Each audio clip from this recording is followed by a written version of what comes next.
पूर्वोत्तर के 3 राज्यों में चुनाव नतीजों के बाद बीजेपी अब कर्नाटक चुनाव की तैयारी में जुट गई है। पार्टी के राष्ट्रीय अध्यक्ष जेपी नड्डा राज्य के दौरे पर हैं। उन्होंने बेंगलुरु में विजय संकल्प यात्रा में हिस्सा लिया और विरोधियों पर जमकर निशाना साधा। बीजेपी ने कर्नाटक के मुख्यमंत्री को चुनाव प्रचार कमेटी का अध्यक्ष नियुक्त किया। पार्टी ने केंद्रीय मंत्री शोभा करंदलाजे को चुनाव प्रबंधन कमेटी का संयोजक बनाया। कर्नाटक के पूर्व सीएम बीएस येदियुरप्पा को कमेटी का सदस्य बनाया गया। तेलंगाना के सीएम केसीआर की बेटी के कविता ने दिल्ली के जंतर मंतर पर एक दिन की भूख हड़ताल की। उनके साथ 17 विपक्षी दलों के नेता भी जंतर मंतर पर मौजूद रहे। वो संसद के बजट सत्र में महिला आरक्षण बिल लाने की मांग कर रही हैं। भूख हड़ताल के दौरान के कविता ने कहा कि महिला आरक्षण बिल जरूरी है और इसे जल्दी से लाने की जरूरत है। अब के कविता को कल ईडी के सामने पेश होना है। जांच एजेंसी ने शराब घोटाले में बीआरएस के नेता को समन भेजा है। के कविता ने केंद्र सरकार पर जांच एजेंसियों का गलत इस्तेमाल करने का आरोप लगाया।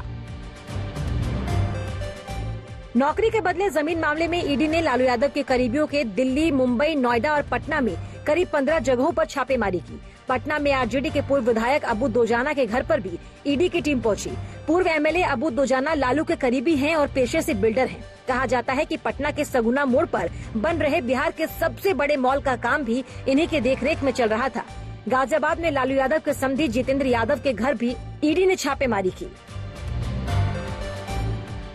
पंजाब में मुख्यमंत्री भगवंत मान की अगुवाई वाली आम आदमी पार्टी सरकार ने विधानसभा में अपना पहला पूर्ण बजट पेश किया। इसमें न तो कोई नया टैक्स लगाया गया और न ही किसी तरह की छूट दी गई।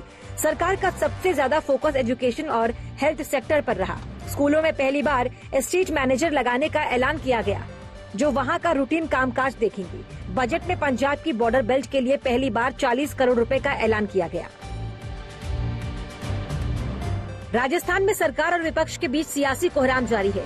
3 वीरंगनाओं को धरने से पुलिस ने जबरन हटाया तो बीजेपी के सांसद किरोड़ी लाल मीणा ने उनसे मुलाकात के लिए उनके घर जाने की कोशिश की। पुलिस ने बीजेपी सांसद को रोका तो उन्हें चोट लगने की खबर आई। इसके बाद किरोड़ी लाल मीणा के समर्थकों ने हाईवे पर जाम लगा दिया। वहीं जब किरोड़ी लाल मीणा को लेकर पुलिस जयपुर के सवाई मानसिंह अस्पताल पहुंची तो वहां उनके समर्थकों ने जोरदार हंगामा किया। अतीक अहमद के नाबालिग बेटों को लेकर सस्पेंस बरकरार है। प्रयागराज पुलिस ने अपनी रिपोर्ट कोर्ट में पेश की और बताया कि अतीक के बेटे 2 मार्च को घर के पास लावारिस हालत में घूमते हुए मिले थे और नाबालिग होने की वजह से दोनों को बाल संरक्षण गृह में दाखिल करा दिया गया था। लेकिन पुलिस ने ये नहीं बताया कि दोनों किस बाल संरक्षण गृह में हैं। अदालत ने पुलिस से फिर से रिपोर्ट मांगी है और सुनवाई के लिए 13 मार्च की तारीख तय की है। ओयो के संस्थापक रितेश अग्रवाल के पिता की 20वीं मंजिल से गिरने से मौत हो गई। रितेश के पिता का नाम रमेश अग्रवाल था। वो गुरुग्राम में अपने घर की बालकनी से ही गिरे थे। हादसे के वक्त घर के अंदर उनका बेटा रितेश अग्रवाल, बहू और उनकी पत्नी भी मौजूद थी। रितेश अग्रवाल ने खुद पिता के निधन की जानकारी दी। 3 दिन पहले ही रितेश अग्रवाल और फॉर्मेशन वेंचर्स की डायरेक्टर गीतांशा सूद की शादी हुई थी। पुलिस के मुताबिक कोई सुसाइड नोट नहीं मिला है और न ही परिवार ने कोई शिकायत दी है। देश में H3N2 इन्फ्लुएंजा वायरस ने 2 लोगों की जान ले ली। स्वास्थ्य मंत्रालय ने कर्नाटक और हरियाणा में एक मौत की पुष्टि की है। इस बीच H3N2 को लेकर सरकार अलर्ट है। केंद्रीय स्वास्थ्य मंत्री मनसुख मांडविया ने H3N2 के बढ़ते मामलों की समीक्षा के लिए बैठक बुलाई। इस दौरान उन्होंने राज्यों को अलर्ट रहने और हालात पर पैनी नजर रखने की एडवाइजरी जारी की। शनिवार को H3N2 और सीजनल इन्फ्लुएंजा को लेकर नीति आयोग बैठक करेगा। H3N2 को कोरोना जैसा माना जा रहा है। पूरे देश में काफी तेजी से ये वायरस फैल रहा है।